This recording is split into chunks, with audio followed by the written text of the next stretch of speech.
se, så han går. Hej. Goddag, goddag. Hej, hvordan går det? Jamen, det går fint, tak. Hvad kan jeg hjælpe dig med? Jeg leder efter sådan et meget specifikt blad. Ja, men det nye jubilæumsudgave af Anders Sand er lige kommet derher. Jeg skal sgu ikke noget Sand for helvede.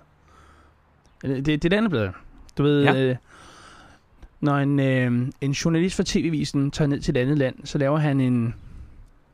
TV-avis? Nej. Okay, lad mig prøve at sige det på en anden måde. Okay, du går i folkeskole, ikke? Og din lærer har bedt dig om at lave en opgave. Det er et skriftlig opgave, ikke? Så afleverer du en... En stil? Okay, så siger vi, din cykel er blevet stjålet, ikke? Og du ringer til politiet, og så melder du det, og så skriver de en...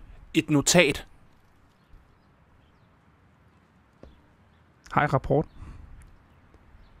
Bladet rapport? Ja, for sagen. Ja. Så skal jeg bare have det. Okay, det bliver 50 kroner. 50 kroner.